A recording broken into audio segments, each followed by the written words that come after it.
Imagine waking up one morning and realizing your entire village is dead. No screams in the night, no signs of struggle, no blood, no fire, just silence.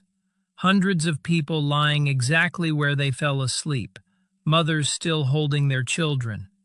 Candles burned down to ash beside untouched dinners. Doors left unlocked. And the strangest part? The victims looked peaceful, as if they had simply drifted away. This is the terrifying mystery of the sleeping village, a place where an entire community allegedly went to sleep and never woke up again. And to this day, nobody knows why. Deep in the mountains of Eastern Europe, hidden behind thick forests and winding dirt roads, sat a tiny village known as Velcadrina. It wasn't on most maps. About 300 people lived there, farmers mostly, quiet families, traditional people, the kind of place where everyone knew everyone. Children played outside until sunset.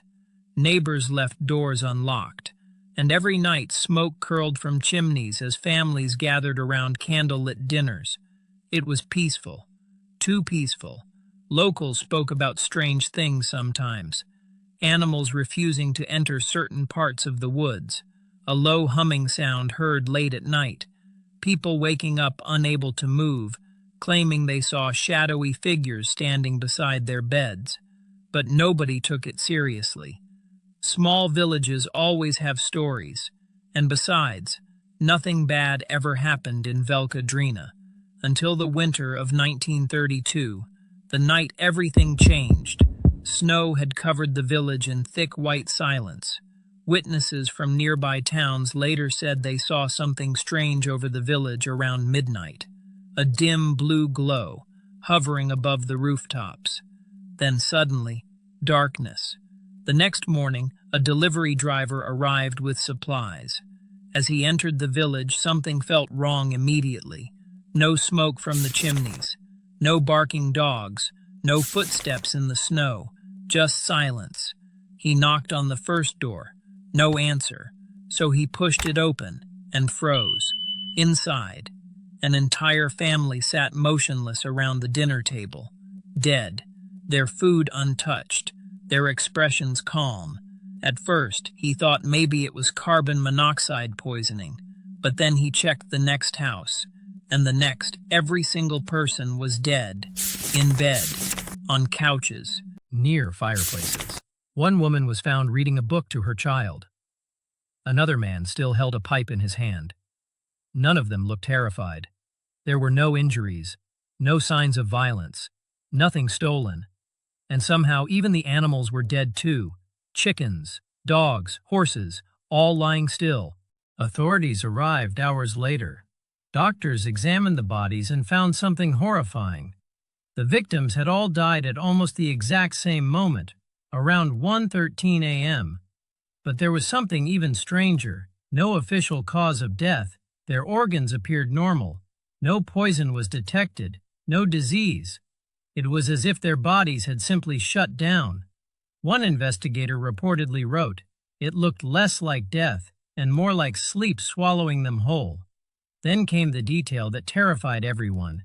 Every clock in the village had stopped at 1:13, every single one. The Zetterman sealed off Velcadrina almost immediately. Military personnel arrived before journalists could even access the area, and that only fueled the rumors.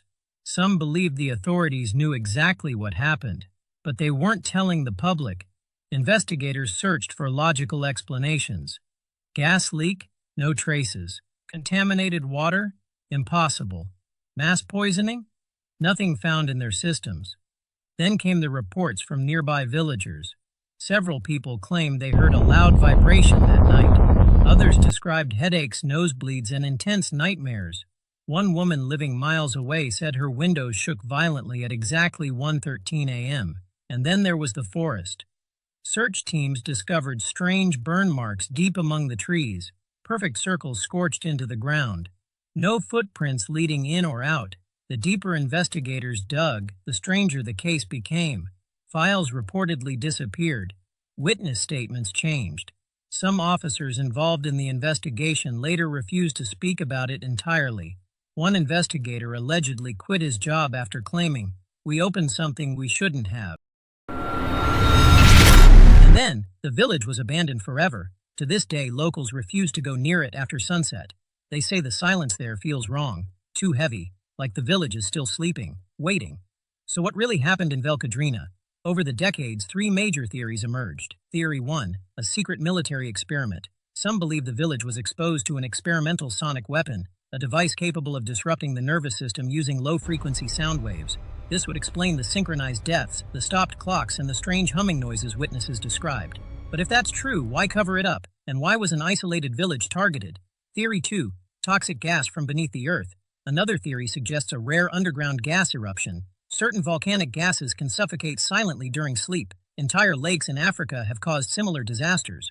But experts say the evidence doesn't fully match, because toxic gases don't stop clocks, and they definitely don't leave circular burn marks in forests. Theory 3, something not human. This is the theory locals fear most. They believe something came from the forest that night, something ancient. The old legends spoke of the breathless ones, spirits that drift through sleeping villages, stealing life without leaving wounds. According to folklore, once they enter a home, the victims never wake up. And remember that blue light seen hovering above the village? Some people think it wasn't folklore at all. Maybe it was a warning. Today, Velcadrina remains empty, its houses slowly collapsing beneath snow and time. Yet visitors still report strange things: clocks stopping, whispers in empty homes, and an overwhelming urge to fall asleep, forever. So what do you think happened inside the sleeping village? A scientific disaster, a government cover-up, or something far darker? Because whatever happened that night, 300 people closed their eyes and never opened them again.